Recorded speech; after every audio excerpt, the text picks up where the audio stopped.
KBC में करोड़पति पति। सूरज के जीवन का एक ही फंडा था कि मेहनत तो गधा भी करता है, घर बैठे जो कमाए समझदार वही होता है। इसीलिए उसने कभी नौकरी ही नहीं ढूंढी। इस बात से हालांकि उसकी पत्नी शिखा बिल्कुल भी अग्री नहीं करती थी, पर फिर भी सूरज को समझाना बेकार था। टीवी में कैसे बनोगे करोड़पति का ऐड देखकर उसे लगा कि बस अब तो घर बैठे ही वो करोड़पति बन सकता है, और उसके पीछे उसने अपने सारे सोर्सेस एक्टिव कर दिए। 2 हफ्ते में उसके कलीग के साले के पड़ोसी के बेटे का सोर्स निकलता है जो कि उसे शो में पहुंचा सकता है, और सूरज उससे मिलने चला जाता है। अच्छा, तो हमें मुकेश जी बता रहे थे कि आप हमें शो में पहुंचा सकते हैं। हाँ, उसमें कोई तकलीफ नहीं है। मैं कल अगर कोशिश करूँ तो इसी महीने में आपका नंबर आ जाएगा। अरे ये तो बहुत बढ़िया हो गया। अच्छा, वो सिलेबस और क्वेश्चन पेपर का कोई जुगाड़ है क्या? हैं? उसका तो कोई जुगाड़ नहीं है। तो वो वाकई में कुछ भी पूछ सकते हैं? हाँ, वो तो बच्चन जी पर है, जो पढ़ते हैं वो पूछ लेते हैं।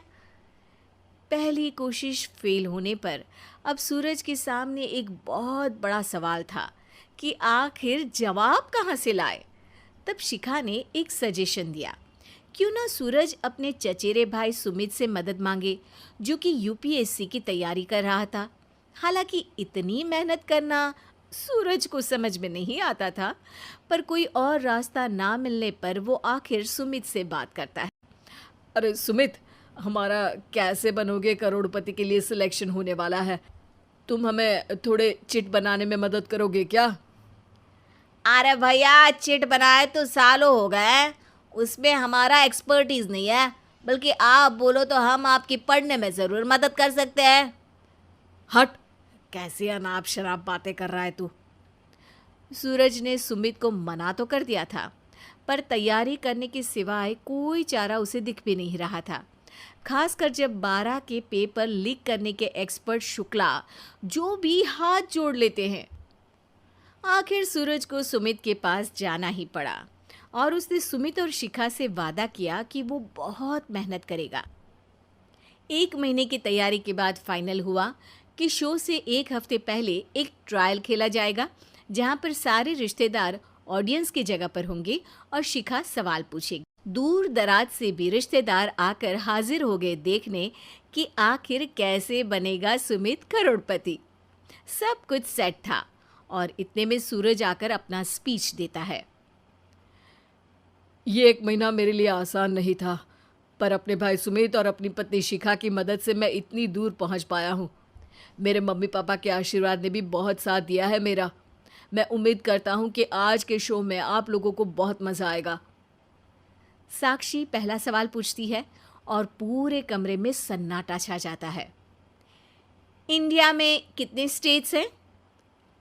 3, सॉलिड, लिक्विड और गैस। अरे रुकिए, तो ऑप्शंस तो देने दीजिए।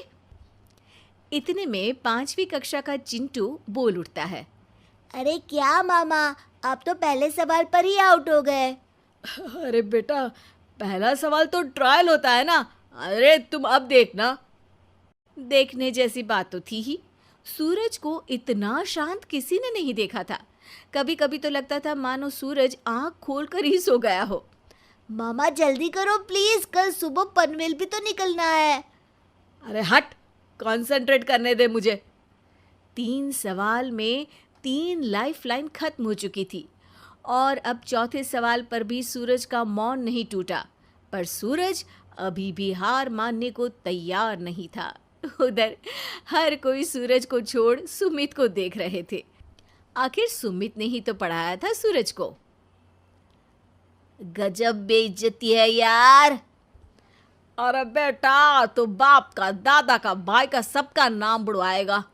अरे 3 लाइफलाइन ले ली तो भी तेरा कुछ नहीं होना है। अरे कोई इतनी बात करता है क्या शो पर? अरे बेटा, शो पर तेरे जैसे भी तो नहीं आते ना।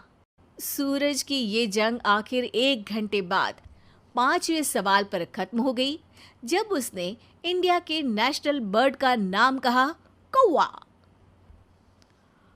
अरे बेटा, मजा तो बहुत आया, बस थोड़ा टाइम पर खत्म होता तो आनंद भी आ जाता। ताने बारिश के बूंदों की तरह बरस रहे थे और सूरज को भी समझ आ रहा था कि ये करोड़पति बनना शायद उसके बस के बाहर की बात है। पर वो आखिर ये बात मान कैसे लेता? वो सख्त लौंडा जो ठहरा, उसने सोचा कि बेइज्जती तो हो ही चुकी है, पर अगर मैं हार नहीं मानूं तो शायद कुछ हो सकता है। शिखा, तुम देखना, असली शो में आग लगा दूंगा, आग। करोड़पति बनूंगा मैं। हाँ, सब्जियां खत्म हो गई है घर पे, ले आओ। पहले पति बन जाओ, फिर करोड़पति बनना। अरे गजब बेइज्जती है यार। बेटा, अभी तो घर पर ही हुई है, 1 हफ्ते में तो तुम देश के सामने करवा कर आओगे। वैसे जब टीवी पर जाओ ना, तो बस अपने मम्मी का ही नाम लेना, ठीक है? कोई पूछे तो बोलना कि पापा नहीं है मेरे। अरे पढ़ाई की, पेपर निकलवाए, इतने सारे लोगों को खाना खिलवाया, क्या फर्क पड़ा? इसीलिए मैं कहता हूँ कि मेहनत तो गधा भी करता है, घर बैठे जो कमाए वही सिकंदर। लेकिन मामा, गधे भी जानते हैं कि हमारा राष्ट्रीय पक्षी मोर है।